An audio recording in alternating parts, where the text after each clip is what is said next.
الحمد لله كفى والسلام على عباده الذين اصطفى أما بعد قال الله تبارك وتعالى في القرآن العظيم والفرقان المجيد ووصى بها إبراهيم ببنيه ويعقوب يا بني إن الله اصطفى لكم الدين فلا تموتن إلا وأنتم مسلمون صدق اللہ العظیم۔ اللہ تبارک و تعالیٰ کا بڑا یہ احسان و کرم ہے کہ اللہ تبارک و تعالیٰ نے ہمیں جناب محمد رسول اللہ صلی اللہ علیہ وسلم کی امت میں پیدا فرمایا اور ایمان جیسی عظیم دولت سے سرفراز فرمایا۔ یہ اللہ تبارک و تعالیٰ کا بہت بڑا ہی احسان ہے۔ ابھی ہم نے آپ کے سامنے ایک چھوٹی سی آیت تلاوت کی ہے جس میں اللہ تبارک و تعالیٰ یہ فرما رہا ہے کہ ابراہیم نے اپنے بیٹوں کو اسی دین کی وصیت کی اور یعقوب علیہ السلام نے بھی کہ اے میرے بیٹوں، اللہ نے تمہارے لیے یہ دین منتخب فرمایا ہے، لہٰذا تم مسلمان ہو کر ہی مرنا۔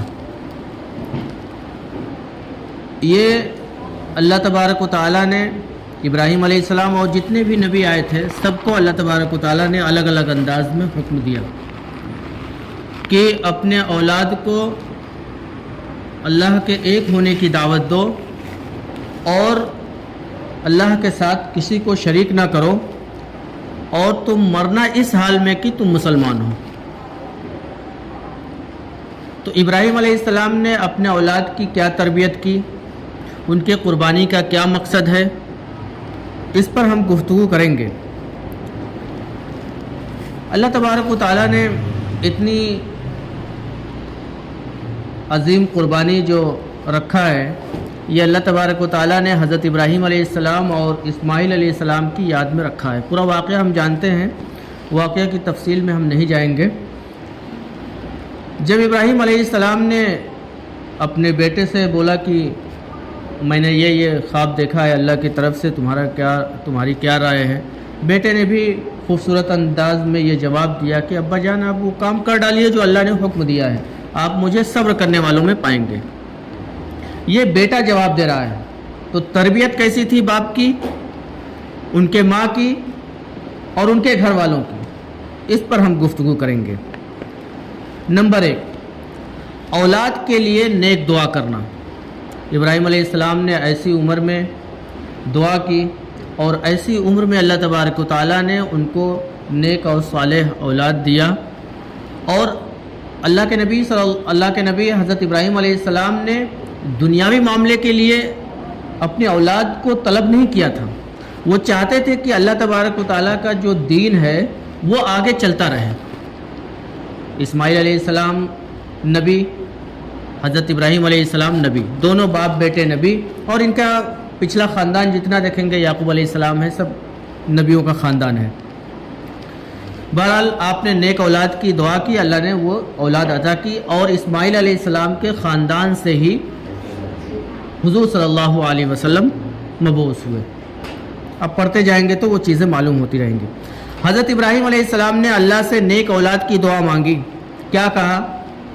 ابراہیم علیہ السلام نے کہا ربی حبلی من الصالحین، اے اللہ مجھے ایک نیک اور صالح اولاد عطا کر جو تیرے دین کو آگے لے کر چلے، جس کے ہاتھ میں تیرے دین کا جھنڈا ہو، جس کے ہاتھ میں دنیاوی جھنڈا نہ ہو، جو دنیا میں تیرے خلاف لوگ سازشیں کر رہے ہیں، پلاننگز کر رہے ہیں، شیطانی حربے یوز کر رہے ہیں، ان تمام چیزوں کو ختم کرنے والا ہوں، ایسی اولاد میں چاہتا ہوں۔ اللہ تبارک و تعالیٰ نے دیا، اور نبیوں کی دعائیں اللہ تبارک و تعالیٰ قبول کرتا ہے، اور نبیوں کی دعائیں صرف خالص ہوتی ہیں کہ اللہ کی دین کی خاطر کہ کس طریقے سے اللہ راضی اور خوش ہو جائے، اس لیے کیا کرتے تھے۔ پھر یہ آیت ہم نے پڑھا ہے اور تھوڑی گفتگو کی ہے، اس سے ہم والدین، ہمارے جو پیرنٹس ہیں، کیسے بچوں کی تربیت کرنی چاہیے اس پر ہم گفتگو کر رہے ہیں۔ جب ابراہیم علیہ السلام نے یہ دعا مانگی، اسماعیل علیہ السلام آئے، بہت سارے ایگزامز ہوئے، بہت سارے آزمائشیں ہوئیں، آپ کامیاب بھی ہوتے گئے۔ کیسی تربیت اس سے پہلے کی تھی؟ سب سے پہلے اپنے بیٹے سے مشورہ کیا کیونکہ وہ خواب دیکھا تھا، اور نبیوں کا خواب جھوٹا نہیں ہوتا ہے بلکہ سچ ہوتا ہے، اللہ کی طرف سے ہوتا ہے۔ تو بیٹے کو بلایا اور بیٹھ کر نرمی کے ساتھ، مشورے کے ساتھ بولا، بیٹا میں نے یہ خواب دیکھا ہے، اللہ یہ چاہتا ہے۔ ایک دم سے نہیں آرڈر کے حکم ہے کہ میں باپ ہوں، میں لیڈر ہوں، ایسا نہیں، ان کو بیٹھا کر مشورہ کیجئے، ان سے پوچھئے، ان کو بتائیے کہ ایسے ایسے کام ہے دینی معاملے میں۔ ابراہیم علیہ السلام نے یوں ہی نہیں کر دیا، چلتے چلتے بٹھایا آرام سے، محبت سے، اور نیک نیتی کے لیے، نیک نیتی کی حیثیت سے بٹھایا اور یہ مشورہ کیا۔ بیٹے نے بھی وہی جواب دیا، ابو کر ڈالیے۔ اولاد کو توحید سکھانا۔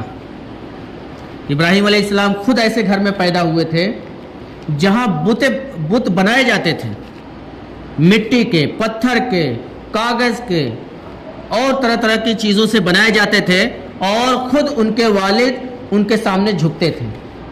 پتھر نہ بول سکتا ہے، نہ سن سکتا ہے، نہ نقصان پہنچا سکتا ہے۔ ابراہیم علیہ السلام ذرا سمجھدار ہوئے، بچے ہی تھے، ویسی عمر میں اپنے باپ کو سمجھایا، ابو اپنے ہاتھ سے بناتے ہیں، یہ نہ کچھ کر سکتے ہیں، نہ آپ کو نقصان پہنچا سکتے ہیں، نہ نفع پہنچا سکتے، کیوں اس کی عبادت کرتے ہیں؟ انہوں نے ڈانٹا یا کچھ ایسے الفاظ میں ان کو کنارے کر دیا۔ بہرحال ابراہیم علیہ السلام ایسے گھر میں پیدا ہوئے جہاں توحید کا دور دور تک نام و نشان نہیں تھا، اسی توحید پر قائم تھے حضرت ابراہیم علیہ السلام نے، وہی توحید کی تعلیم اپنے بیٹے اسماعیل علیہ السلام کو دیا۔ سب سے پہلا فریضہ اپنے بچوں کو توحید کی تعلیم دی جائے، بتایا جائے اللہ کون ہے، بتایا جائے اللہ کیا چاہتا ہے، بتایا جائے کہ اللہ نے ہم کو کیوں پیدا کیا ہے۔ اپنے بچوں کو پیار سے، محبت سے سکھایا جائے، یہ دنیا کس نے پیدا کی، آسمان اور زمین کس نے بنایا، یہ ساری چیزیں اس کی نشانیاں آسمان میں لگی ہوئی ہیں، زمین میں ہیں، اور ہمارے خود ہمارے جسم کے اندر ہیں، تو ساری نشانیاں اپنے بچوں کے سامنے رکھا جائے، اور گاہے بگاہے ان سے کبھی کبھی مل کر ان سے پوچھا جائے پیار سے، بابو یہ آسمان کس نے بنایا؟ جب آپ نے وہ تعلیم دی ہے بتائے گا اللہ نے۔ عبادت کس کی کرنی چاہیے؟ صرف اللہ کی، اور کسی کے سامنے نہیں، اس کے علاوہ کسی کے سامنے جھکنا ہی نہیں ہے، جھکنا ہی نہیں ہے، وہی عبادت کے لائق ہے۔ ہم پڑھتے ہیں ایاک نعبد و ایاک نستعین، ہم تیری ہی عبادت کرتے ہیں، تاکید والا جملہ، تاکید والا لفظ اللہ نے استعمال کیا ہے کہ تیرے علاوہ کسی کی عبادت نہیں ہوگی۔ پھر بھی ہم ایسے بکھرے پڑے ہیں لوگوں کے بہکاوے میں، شیطانی حرکت کرنے والے لوگ ہم کو اللہ سے دور کر کے اور اللہ کے ساتھ شریک کرنے کے لیے چلے جاتے ہیں کہ تمہاری بیماری اتنی پرانی ہے، فلاں جگہ جاؤ، تمہارے کام پورا نہیں ہو رہے ہیں، تمہارے پاس اولاد نہیں ہے تو فلاں جگہ جاؤ، یہ کرو یہ کرو، دنیا بھر کی چیزیں جس کے بارے میں اللہ تبارک و تعالیٰ سخت ناراض ہوتا ہے اور کبھی بھی معاف نہیں کرتا ہے، معافی کا لائق ہی نہیں وہ۔ اللہ صاف طور پہ فرماتا ہے ان الشرک لظلم عظیم، یہ بڑا گناہ ہے، عظیم گناہ ہے۔ ابراہیم علیہ السلام نے اپنے بیٹوں کو دین کی وصیت کی۔ اچھا، ہم جب دنیا سے رخصت ہوتے ہیں ایز اے باپ، تو اپنے بیٹوں کو کیا بتاتے ہیں؟ دیکھو یہ پراپرٹی ہے، یہ زمین ہے، یہ پیسے ہیں، یہ روپے ہیں، یہ فلاں فلاں چیزیں ان کو بتا کر وصیت کر کے جاتے ہیں کہ اب تو ہماری زندگی کا کوئی ٹھیک نہیں ہے، میں کبھی بھی اس دنیا سے رخصت ہو سکتا ہوں۔ لیکن کیا اس سے پہلے جیسے آپ نے زمین، جائیداد، پراپرٹی، پیسے کی وصیت کی، کیا آپ نے دین کی وصیت کی؟ یہ بھی کہتے یہ سب عارضی چیزیں ہیں، یہ ہمارے ساتھ جانے والی نہیں ہیں، لیکن ایک چیز ہمارے ساتھ جائے گی، وہ ہے وحدانیت، توحید۔ وہ بتا کر جائیں بیٹا یہ جو ہم نے بتایا ہے یہ تمہارے دنیا کے لیے کام آئیں گی، لیکن اس میں الجھنا نہیں، اللہ کو ایک ماننا، اللہ کو ایک جاننا، ہر مصیبت اور پریشانی میں اسی کو یاد کرنا، یہی توحید ہے، اور اسی پر قائم رہنا، اور اپنی اولادوں کو، اپنی نسل کو، اپنی جنریشن کو یہی تعلیم، یہی نالج دینا، تاکہ اللہ کے راستے سے وہ بھٹک نہ جائے۔ اس وصیت کے ساتھ ساتھ یہ بھی وصیت کرنا چاہیے پیرنٹس کو، لیکن نہیں، بھول جاتے ہیں، اسی حالت میں انتقال کر جاتے ہیں۔ جب اس وصیت کو ہم یاد کرتے ہیں، میرے باپ نے مرتے وقت یہ بات کہی تھی، وہ بار بار اس کو یاد آئے گا، چاہے سونے کے وقت، چاہے تنہائی میں، کہیں بھی ہوگا، اس کو وصیت یاد آئے گی تو میرے ابو نے یہ کہا تھا، ہاں کہیں بھٹکتا ہوا پھرے گا وہ واپس چلا آئے گا، لیکن یہ وصیت جب زندہ رہیں، ایسے وقت میں نہیں کہ ہمارا روح قبض ہونے والا ہے، 1 دن 2 دن پہلے نہیں، آپ شروع سے ہی ان کو پیار اور محبت سے وصیت کرتے رہیے، جیسے ابراہیم علیہ السلام نے اپنے بیٹوں کو وصیت کی، حضرت یعقوب نے وصیت کی، اور ہمارے حبیب جناب محمد رسول اللہ صلی اللہ علیہ وسلم نے پوری امت کو وصیت کی۔ اللہ کے نبی صلی اللہ علیہ وسلم نے فرمایا کہ میں صرف 2 ہی چیز چھوڑ کر جا رہا ہوں، سب سے وہاں بیٹیاں بھی تھیں اور بڑے بڑے صحابہ بھی تھے، کہا ایک قرآن اور ایک میری سنت، جبکہ ان کو وصیت یہ کرنا تھا جیسے ہم لوگ کرتے ہیں، یہ زمین ہے، پراپرٹی ہے، تمہیں لے لینا، یہ فلاں کو دے دینا، نہیں، اللہ کے نبی نے کہا نہیں نہیں نہیں، 2 چیزیں میں چھوڑ کر جا رہا ہوں، قرآن اور حدیث، اس کو جو پکڑے رہے گا قیامت تک وہ کامیاب رہے گا، جو اس سے چھوڑ کر ہٹے گا وہ ناکام ہو جائے گا۔ اور ابراہیم علیہ السلام نے یہ وصیت کی، بچوں کے دل میں ایمان اور عقیدہ مضبوط کرایا، اپنے بچوں کو بھی، اپنی بیویوں کو بھی، اپنے بہنوں کو بھی، محلے میں بھی، ریلیشن والوں میں بھی، جہاں بھی جو بھی ملتا ہے ان کے دل میں ہم ایمان اور عقیدہ مضبوط کرنے کی کوشش کریں، یہ ہمارا فریضہ ہے۔ یہ نہ سمجھے کہ وہ گالیاں دے رہا ہے تو ہمارا کام نہیں ہے، بھائی ہمارا وجود، ہماری پیدائش اسی لیے ہوئی ہے کہ ہم برے کاموں سے روکیں اور اچھے کام کی دعوت دیں، ہمارا اصل وجود اس لیے ہوا ہے۔ یہ دنیا میں جو ہم لوگ کرتے ہیں نہیں، یہ تو اللہ نے ہم کو اسی طرح دے دیا ہے، محنت کرو پاؤ گے، تمہارا محنت بیکار نہیں ہوگا، جو بھی محنت کرے گا چاہے بری چیز کے لیے ہو چاہے اچھی چیز کے لیے ہو، لیکن اس کا حساب اللہ لے گا۔ پھر ابراہیم علیہ السلام نے کیا کیا؟ اولاد سے محبت اور مشورہ۔ اب یہ نہیں کہ آپ گھر کے ذمہ دار ہیں، ہاں تھوڑا ایسے وقت میں آپ ڈانٹ سکتے ہیں، ڈپیٹ سکتے ہیں اور ذرا اور سخت ہو سکتے ہیں، لیکن اور کاموں میں جیسے آپ دنیاوی کاموں میں مشورہ لیتے ہیں، آپ کے پاس شاپ ہے، بزنس ہے، جاب ہے، اس میں آپ مشورہ لیتے ہیں، تو دین کے کام میں بھی ان سے محبت اور نرمی کے ساتھ بٹھا کر مشورہ لینا ہے، کرنا ہے ان سے مشورہ۔ چھوٹے بچوں کو سکھاتے رہنا ہے، چھوٹی چھوٹی ان کے انداز میں، کھیل کود کے طریقے پہ، اس کھیلتے کھیلتے ہی ان کو بتا دینا ہے آسمان کے بارے میں، زمین کے بارے میں، سورج اور چاند کے بارے میں، ساری چیزوں کے بارے میں ان کو بتا دینا ہے۔ اللہ تعالیٰ نے ابراہیم علیہ السلام کو قربانی کا حکم دیا۔ ابراہیم علیہ السلام نے اپنے بیٹے سے پوچھا تو کس انداز میں پوچھا؟ نرمی کے ساتھ، محبت سے۔ تو ابراہیم علیہ السلام نے کہا بیٹا تمہیں معلوم ہے میں کیا بول رہا ہوں، میں کیا تم سے مشورہ کر رہا ہوں؟ ابراہیم علیہ السلام نے کہا، اسماعیل علیہ السلام نے کہا ہاں ابو جان آپ یہی کہہ رہے ہیں جو اللہ نے حکم دیا ہے، آپ کر ڈالیے، آپ سوچئے مت۔ یہ باپ بیٹے کا دیکھیے کنورسیشن ہے، آپس میں بات چیت ہے اللہ کے حکم کو پورا کرنے کے لیے۔ ہماری اولادیں، ہمارے والدین، ہمارے پیرنٹس، ہم کس حالات سے گزر رہے ہیں؟ کیونکہ ہمارے پاس تعلیم ہے لیکن ہم ان تک پہنچا نہیں پا رہے ہیں، ان کو ہم بتا نہیں پا رہے ہیں۔ اپنے بچوں کو، اپنے گھر والوں کو، اپنے محلے کے بچوں کو یہ سدھارنے کی کوشش کریں اور ان کو بتائیں۔ اور اولاد میں اطاعت الہی پیدا کرنا، جو ہماری نسلیں ہیں، بچے ہیں، بچیاں ہیں، ان کے اندر یہ چیز پیدا کریں کہ وہ اللہ کی بات ماننے والے ہوں، اللہ کے حکم کو فالو کرنے والے ہوں، یہی ہے اطاعت الہی۔ اللہ نے کہا جھوٹ بولنا، غیبت کرنا اور گالیاں دینا یہ سب اللہ کو پسند نہیں ہے، یہ اللہ کا حکم ہے، اس نے منع کیا ہے، تو اس حکم سے رک گئے، یہی اللہ اسی چیز سے راضی اور خوش ہوتا ہے۔ پھر آگے بڑھ کر اللہ نے آپ کو سود کھانے سے حرام، سود کے قریب جانے سے منع کیا، سود لین دین کرنے والوں کو منع کیا، جو اس میں جن کا سگنیچر ہوتا ہے، جو ہیلپر ہوتا ہے، جو وٹنس ہوتا ہے، سب اس میں سود خور ہیں، سب سود کھانے والے ہیں، اس سے اللہ کو نفرت ہے۔ جس طریقے سے ناپاک گوشت جیسے سور ہمارے لیے حرام ہے، اس طریقے جیسے شراب ہمارے لیے حرام ہے اسی طریقے سے سود بھی حرام ہے جو انٹرسٹ کا پیسہ ہوتا ہے. اور اس کے بارے میں اللہ کے نبی صلی اللہ علیہ وسلم نے فرمایا سود کھانے والا ایسا ہے جیسا کہ ادنا گناہ بتایا چھوٹا سا کہ جیسا وہ اپنے ماں کے ساتھ غلیظ کام کرنے والا ہے. پھر جب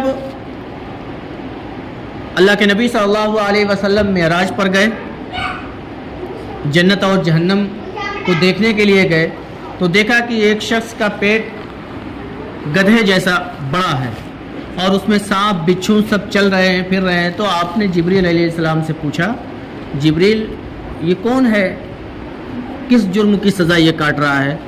تو جبریل علیہ السلام نے بتایا کہ یہ دنیا میں سود کھاتا تھا. یہ سب بہت سارے سخت اور ایسے حرام کام ہے جس سے اللہ نفرت کرتا ہے اور جو اچھے کام ہیں اللہ ان سے محبت کرتا ہے. تو ہمارا فریضہ ہے ہمیں بتانا ہے ہمیں اللہ کے نبی صلی اللہ علیہ وسلم کی تعلیم کو پھیلانا ہے چاہے اپنے ہوں غیر ہوں. مسلمان تو کبھی غیر نہیں ہوتا ہے کیونکہ ہم اللہ کے نبی نے اور اللہ نے کیا فرمایا انما المؤمنون اخوہ. اللہ کہہ رہا ہے انما المؤمنون اخوہ ایمان والے آپس میں بھائی ہیں. اللہ کے نبی نے کیا کہا المسلم اخو المسلم مسلمان کا بھائی ہے. تو ہمارے لیے کوئی غیر نہیں. ہاں یہ ہے کہ ہم ان کو جانتے نہیں ہیں لیکن چاہے آپ جانتے ہیں نہیں جانتے اتنا آپ کو معلوم ہے کہ یہ مسلم ہیں ایمان والے ہیں. آپ اچھے انداز میں نرمی کے انداز میں بٹھا کر کچھ دین کی گفتگو کی جائے اللہ کے حکم کو ان کے سامنے رکھا جائے اللہ کے نبی صلی اللہ علیہ وسلم کی تعلیم ان کے سامنے رکھی جائے. یہ ہمارا فریضہ ہے. صرف ہمارا یہ فریضہ نہیں ہے کہ ہم دنیا میں آ گئے بڑے ہو گئے اور اچھا پڑھ لیا جاب کر لیا بزنس کر لیا کھا رہے ہیں. نہیں آپ کو آزو بازو کیا برائیاں چل رہی ہیں اس کے بارے میں بھی آپ کو سوچنا ہے. آپ اگر ایک بار بول دیجئے 2 بار بول دیجئے اگر آپ نہیں مانتے ہیں تو آپ اللہ کے ہاں پکڑے نہیں جائیں گے. لیکن آپ نہیں بولے نہیں ان کو محبت سے پیار سے سمجھایا تو کل قیامت کی روز آپ سے سوال کیا جائے گا پوچھا جائے گا. تمہارے محلے میں تمہارے ریلیشن میں تمہارے رشتہ دار میں ایسے لوگ تھے تمہیں ملنے بھی جاتے تھے دعوت کو بھی جاتے تھے ان سے ان کے ساتھ اٹھنا بیٹھنا ہوتا تھا سب کچھ ہوتا تھا. سب کچھ کے ساتھ دنیاوی چیزیں ہوتی تھی. تم دین کے بارے میں کیوں نہیں ان سے ڈسکس کیا؟ ہر ایک شخص ہر ایک آدمی رسپانسبل ہے ذمہ دار ہے اس کی ذمہ داریوں کے بارے میں پوچھا جائے گا. سب سے بڑی ذمہ داری ہماری یہ ہے کہ اللہ نے ہم کو برائی سے روکنے کے لیے پیدا کیا ہے اور اچھائی کو پھیلانے کے لیے ہمیں پیدا فرمایا ہے. لیکن ہم اپنے کام کو ہم اپنے فریضہ کو انجام نہیں دے رہے. صرف ہم یہ سوچ رہے ہیں کہ ارے دنیا کیسے چلے گی ہمارے گھر والوں کا پیٹ کیسے چلے گا. بھائی جتنا رزق اللہ نے لکھا ہے چاہے وہ انسان ہو جانور ہو پاگل ہو کسی قسم کا بھی ہو ساری مخلوق اللہ نے پیدا کیا ہے. اب دیکھیے روڈ پہ ایک پاگل بھی ٹہلتا ہے کوئی کام نہیں کرتا ہے لیکن وہ بھی بھوکا نہیں سوتا ہے. جانور کھیتوں میں چر رہے ہیں کبھی زمین سوکھی ہوئی ہے گھاس نہیں مل رہا ہے پھر بھی ان کے پیٹ اللہ کسی نہ کسی طریقے سے بھرتا ہے. اسی طریقے سے انسان محنت کرتا ہے کوشش کرتا ہے اسٹرگل کرتا ہے جد و جہد کرتا ہے اللہ اس کو رزق دیتا ہے جتنا اس نے اس کی قسمت میں لکھ رکھا ہے. آج کا اگزامپل آج اگر 10 روپیہ اللہ نے لکھا ہے کہ ہماری دکان میں صرف 10 روپے کا فائدہ ہوگا تو 10 ہی روپے کا فائدہ ہوگا. بغیر اپنا رزق کھائے ہوئے انسان مر نہیں سکتا ہے نہیں مرے گا جب تک کہ وہ اپنا رزق کھا نہ لے. ایک گھونٹ پانی بھی نہیں چھوڑ کے جا سکتا ہے جتنا اللہ نے فکس کر رکھا ہے. لیکن ہمیں اللہ نے یہ تعلیم دی ہے کہ ہم محنت کرتے رہیں اسٹرگل کرتے رہیں. آپ حلال طریقے سے مالدار بنیں کروڑ پتی بڑھیں ملین بلینز بنیں اس کے بارے میں روک ٹوک نہیں ہے لیکن حلال طریقے سے ہونا چاہیے. حلال کمائی کے بارے میں قرآن سے بھی اور حدیث سے بھی آپ کو نہیں روکا گیا ہے. خوب بڑے آدمی بنیے لیکن اس کے ساتھ جب آپ بڑے ہو جائیں پیسے آ جائیں تو اس کے ذریعے سے دین کی خدمت کریں. دین کی خدمت صرف مسجدوں میں پیسہ لگانا نہیں ہے صرف مدارس میں پیسہ لگانا نہیں ہے صرف کالجز اور یونیورسٹیز میں پیسہ لگانا نہیں ہے بلکہ اللہ کی مدد اصل کیا ہے جو ہمارے محلوں میں یا ہمارے جاننے والے غریب ہیں، مسکین ہیں، فقیر ہیں، بیوہ ہیں، یتیم ہیں، جو پڑھنے کے لائق نہیں ہیں، ان کے فیس کا انتظام کیا جائے۔ جو لڑکیاں شادی ہونے کے لیے گھر میں بیٹھی ہیں، ان کے پاس انتظام نہیں، وہ معلوم کر کے ان کا ہیلپ کیا جائے۔ اسی طریقے سے یتیم بچے ہیں، غریب ہیں، سب ہمارے جاننے والوں میں ملتے ہیں۔ تو جس نے ان کی ہیلپ کی، جس نے ان کی مدد کی، اللہ تبارک و تعالیٰ نے فرمایا میری مدد کی۔ یہی تو اصل آزمائش ہے۔ جس طریقے سے بھی ہو، اگر آپ کے پاس نہیں ہے، آپ کے جاننے والے ہیں، ان سے بول کر آپ ان کی ہیلپ کرائیے، تو کیا ہوگا؟ جو دینے والا ہے ان کو بھی ثواب ملے گا، اور جس نے ان کو کہا ہے ان کو بھی ثواب ملے گا، ان کو بھی ثواب ملے گا۔ اور وہ اللہ کے ہاں جو ثواب لکھا جاتا ہے وہ کاٹا نہیں جاتا ہے، وہ کٹ نہیں ہوتا ہے، بلکہ وہ ہمیشہ کے لیے اللہ تبارک و تعالیٰ وہ ثواب فکس کر دیتا ہے رجسٹر میں۔ تو ہم اپنے زندگی کو لمبی زندگی نہ سمجھے کہ ابھی ہم کو بہت زندہ رہنا ہے، ابھی ہماری عمر شروع ہوئی ہے، ابھی ہم کو جوان ہونا ہے، یہ کرنا ہے، یہ پڑھنا ہے، یہ جاب کرنا ہے۔ کبھی بھی کوئی ختم ہو سکتا ہے، کیونکہ موت کے بارے میں ہم کو معلوم نہیں ہے، اللہ کو ہی معلوم ہے۔ اچھی تربیت کا نتیجہ کیا ہوتا ہے؟ بچہ اللہ اور والدین کا فرما بردار ہوتا ہے۔ جیسے کہ اسماعیل علیہ السلام، ابراہیم علیہ السلام نے کہا بیٹے تیار ہو جاؤ، اللہ کے راستے میں قربان ہونے کے لیے میں نے یہ خواب دیکھا ہے، اللہ حکم دے رہا ہے۔ بیٹے نے بھی جواب دیا ابو جان آپ کر ڈالیے اس کام کو، میں بھی تیار ہوں اللہ کے حکم کو پورا کرنے کے لیے، آپ مجھے صبر کرنے والوں میں پائیں گے۔ یہ تربیت تھی باپ کی۔ ایسی تربیت دے کہ کم سے کم بچہ ہمارے سامنے ادب سے کھڑا ہو، بڑوں کے سامنے ادب سے کھڑا ہو، غیروں کے سامنے بھی ادب سے کھڑا ہو، اگرچہ وہ غیر مسلم ہے۔ اگر ہم نے ان کو ادب بچوں کو سکھایا ہے تو ادب سے کھڑے ہوں، ادب سے بات کریں، ان کو عزت دیں۔ اگر یہ کام ہمارے بچے کر رہے ہیں تو سمجھیے ہم کامیاب ہیں۔ ہمارے سامنے ہی گالیاں دے رہے ہیں، ہمارے سامنے ہی غلیظ چیزیں نکال رہے ہیں، تو سمجھیے کہ ہم ناکام ہیں، ہم نے ان کو دینی تعلیم نہیں دی ہے۔ بہت ضروری ہے کہ دینی تعلیم اپنے بچوں کو دی جائے۔ ہم کوئی ضروری نہیں ہے کہ آپ مدرسے میں ہی بھیجو، آپ گھر پہ بھی بیٹھے بٹھائے ان کو تعلیم دے سکتے ہیں، محبت سے، پیار سے۔ چھوٹے بچے ہوتے ہیں ان کو کیا سکھاتے ہیں دیکھیے فوراً سیکھ لیتے ہیں۔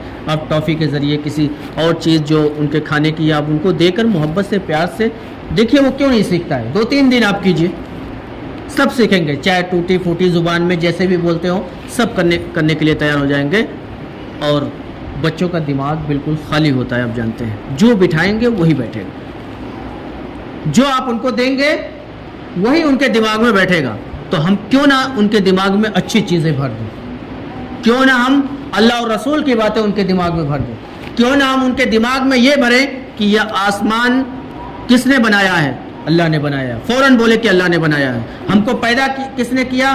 صرف وہ یہی جواب دے کہ ہمارے ماں باپ نے ہم کو پیدا نہیں کیا ہے، ہمارے اللہ نے ہم کو پیدا کیا ہے۔ یہ جواب دے تو سمجھیے کہ ہماری تعلیم، ہم ایز اے پیرنٹس کامیاب ہیں۔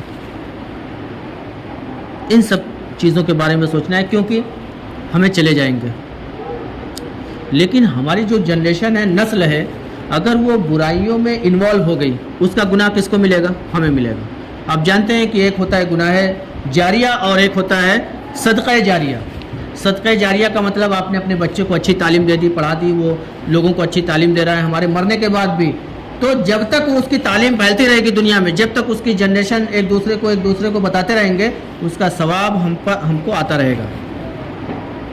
جھاڑ لگا دیا، درخت لگا دیا، پانی کا کچھ انتظام کر دیا، یہ سب ثواب جاریہ ہیں، جاری رہیں گے، مرنے کے بعد بھی ختم ہونے والے نہیں ہیں۔ گناہ جاریہ گندی چیزیں ہمارے سامنے کر رہے ہیں، گندی چیزیں سکھا دیا، گالیاں سکھا دیا، تمام بہت ساری چیزیں، تو مرنے کے بعد بھی وہ گناہ ہم کو ملتا رہے گا۔ جیسے اگزامپل ایک دیکھیے، اللہ نے قرآن میں فرمایا ہے، حابل اور قابل، جس نے اپنے بھائی کا قتل کر دیا، صرف کس کے لیے؟ کہ جس لڑکی سے ایک کی شادی ہونے والی تھی، اس کو وہ لڑکی پسند نہیں تھی، اور اللہ کا یہی حکم تھا، اور دوسرے کو کچھ بھی نہیں، وہ اپنے باپ کے یعنی حضرت آدم علیہ السلام کے بات پہ راضی تھا، ٹھیک ہے. دوسرے والا راضی نہیں تھا. اس نے کیا کیا؟ غصے میں آ کے جھگڑا کر کے اپنے بھائی کو ہی قتل کر دیا. اب جتنے بھی دنیا میں قتل ہو رہے ہیں، مرڈرز ہو رہے ہیں، جس ذریعے سے بھی ہو، گردن دبا کر ہو، ڈبو کر ہو، ٹرین سے دھکا دے کر ہو، یا اس کو گولی مار کر ہو، کسی طریقے سے بھی ہو، سب کا گناہ اس کو جا رہا ہے. کتنے انسان پیدا ہوئے ہیں، ہزار سال ہو گئے، پتہ نہیں کتنے ہزار سال ہو گئے، ہم اس کو کاؤنٹ بھی نہیں کر سکتے ہیں. جتنے بھی قتل ہو رہے ہیں سب کا گناہ اس کو جا رہا ہے. تو اچھی چیزیں ہم اپنے بچوں کو دیں تاکہ وہ ہمارے لیے فائدہ مند ہو اور ہمارے لیے صدقہ جاریہ ہو.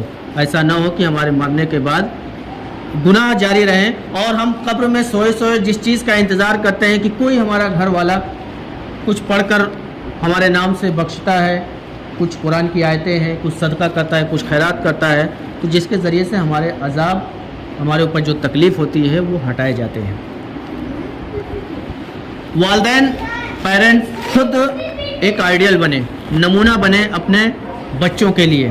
حضرت ابراہیم علیہ السلام خود اللہ کے کامل فرما بردار اور نیک بندے تھے، اور بندے کے ساتھ نبی بھی تھے. ان کا پورا واقعہ ہے. ایسے گھر میں پیدا ہوئے، وہاں آزمائش ہوئی، پھر گھر چھوڑا، پھر اس کے بعد نمرود کے دربار میں پیش ہوئے، پھر بادشاہ سے اور ان سے دونوں میں بات چیت ہوئی، پھر اس کے بعد آگ میں ان کو ڈالا گیا. اللہ نے کہا یا نارو کونی بردم و سلام علی ابراہیم، اے آگ تم ابراہیم کو جلانا نہیں. وہاں آزمائش ہوئی، وہاں سے نکلے، پھر ان کو اولاد نہیں تھی، وہ بھی ایک بڑی آزمائش تھی. ایسی عمر میں آپ کو اللہ نے اولاد دیا، اس اولاد کو اللہ نے کیا حکم دیا؟ اس کو میرے راستے میں ذبح کرو، قربان کرو. پھر وہاں گئے، وہاں بھی کامیاب ہوئے. پھر ابراہیم علیہ السلام کو اللہ نے کہا اپنی بیوی اور بچے کو ایسے جگہ پر چھوڑ کر آؤ جہاں نہ کوئی انسان ہے، نہ کوئی چھاؤں ہے، نہ کوئی درخت ہے، نہ کوئی جھاڑ ہے، نہ کوئی پانی ہے، نہ کھانا ہے. صحرا اور چٹیل میدان میں، یہ بھی سخت امتحان تھا. آپ چھوڑ کر آئے، کامیاب ہوئے. تو اللہ کے ہر حکم کو ابراہیم علیہ السلام نے پورا کیا. اس کو بولتے ہیں فرما بردار. اسی طریقے سے ابراہیم علیہ السلام نے اپنے بیٹے کو بھی تعلیم دی، سکھایا. اس لیے فوراً ہی سنتے ہی کہا لبیک اے ابو جان، میں تیار ہوں. اور آخری بات، نماز کی فکر. حضرت ابراہیم علیہ السلام کی دعا، اے میرے رب. ابراہیم علیہ السلام کیا دعا کر رہے ہیں؟ اے میرے رب، مجھے اور میری اولاد کو نماز قائم کرنے والا بنا. ابراہیم علیہ السلام دعا کر رہے ہیں کہ مجھے بھی اور میرے اولاد کو بھی نماز قائم کرنے والا، نماز پڑھنے والا بنا. یہ دعا کرتے تھے ابراہیم علیہ السلام اپنی اولاد کے لیے، خود کے لیے.